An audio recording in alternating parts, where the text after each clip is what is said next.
Assalamualaikum warahmatullahi wabarakatuh. Alhamdulillahi rabbil alamin. Wassalatu wassalamu ala asyrafil anbiya'i wal mursalin wa ala alihi wa sahbihi ajma'in. Asyhadu an la ilaha illallah wahdahu la syarikalah wa asyhadu anna Muhammadan abduhu wa rasuluh. Kalau memang tema dasar dan sasaran utama misi Islam ini seperti dinyatakan oleh Rasulullah sallallahu alaihi wasallam, innama bu'istu liutammima makarimal akhlaq, bahwasanya saya diutus adalah untuk menyempurnakan akhlak. Ini diucapkan oleh Rasulullah tentu saja berdasarkan penghayatannya di dalam Al-Quran ini, berdasarkan hasil penyerapannya secara utuh akan nilai-nilai wahyu itu. Dia keluarkan satu kesimpulan, Islam ini datang untuk membentuk akhlak. Itu yang menyulap Umar bin Khattab, itu yang membuat Bilal seperti itu, Abdullah bin Mas'ud seperti itu, tiba-tiba tampil menjadi pribadi-pribadi yang penuh pesona, yang penuh daya tarik, yang penuh daya pikat, yang punya daya undang yang luar biasa hebatnya. Tentu saja sejak dari awal Quran ini memang sudah diarahkan ke sana. Seseorang yang dibentuk untuk menjadi muslim yang baik berarti untuk berakhlak yang baik. Dan itu tambah meyakinkan setelah kita melihat pada wahyu kedua belum apa-apa Allah sudah menjamin, wa innaka la'ala khuluqin azim. Baru 2 kali ayat turun Allah sudah memberikan jaminan pasti bahwa engkau Muhammad berada, akan tampil dan diterima sebagai anggota masyarakat yang memiliki akhlak yang agung itu. Secara jujur, pada wahyu yang turun pertama dan kedua, boleh dikata belum ada terperinci dan mendetail di sana bimbingan-bimbingan teknis yang mengantar seseorang untuk melakukan hal-hal yang menyebabkan orang lain akan menerimanya sebagai orang yang berakhlak mulia.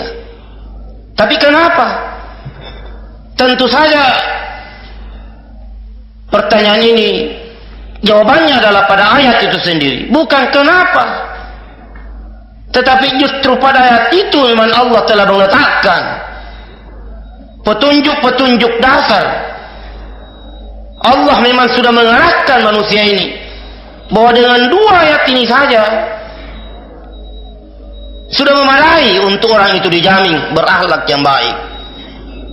Dengan 2 kali wahyu ini turun, sebenarnya orang itu sudah bisa tampil untuk dijamin memiliki akhlak yang agung itu. Bahkan bapak dan saudara-saudara, 2 ayat yang paling menakjubkan yang turun pada wahyu kedua. Yang kedua adalah tadi, wa innaka la'ala khuluqin azim. Belum apa-apa dia sudah dijamin tampil dengan akhlak yang mulia. Sebelumnya Allah memberikan jaminan, wa innalaka la'ajran ghaira mamnun, bahwa bagi engkau adalah ganjaran yang tidak ada batasnya. Boleh dikata apa sih yang telah dilakukan, apa sih yang telah diperbuat, karya siapa dan karya apa yang telah diangkat oleh Muhammad, oleh Rasulullah, dan tentu saja inklusif para sahabat-sahabatnya, sampai kok secepat itu jaminan ada, wa innalaka la'ajran ghaira mamnun, belum apa-apa datang-datang terus ada jaminan bahwa engkau akan mendapat ganjaran yang tidak ada putus-putusnya. Secara jujur Bapak dan saudara-saudara, kedua hal ini memang memungkinkan orang itu akan tampil dengan satu kekuatan yang maha dahsyat. Kalau orang sudah berada pada kondisi akan mendapat jaminan yang tidak ada putus-putusnya, entah dan bagaimana bentuk jaminan itu. Tapi Nabi Allah Subhanahu wa taala dalam kaitan ini bukan janji rayuan gombal, kepastian, satu ketentuan yang dibuat olehnya dan tidak akan mungkin dirubah oleh siapapun juga. Dengan jaminan engkau akan mendapat ganjaran yang tidak ada putus-putusnya, dan engkau akan tampil dengan akhlak yang paling mulia. Saya yakin Bapak dan saudara, tidak ada lagi kekuatan di atasnya ini.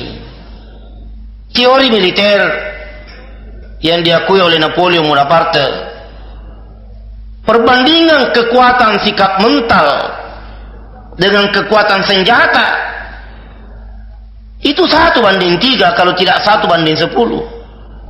Biar betapa hebatnya senjata di tangan, tapi yang memegang senjata itu gemetar ketakutan, terkencing-kencing, dan tidak yakin dengan apa yang dia lakukan, itu senjata tidak ada artinya apa-apa. Tapi seorang prajurit dengan sikap mental tegar, penuh keberanian, semangat tinggi, keyakinan penuh bahwa apa yang dia kerjakan ini adalah benar, itu lebih hebat daripada rudal skatnya Amerika Bapak dan saudara.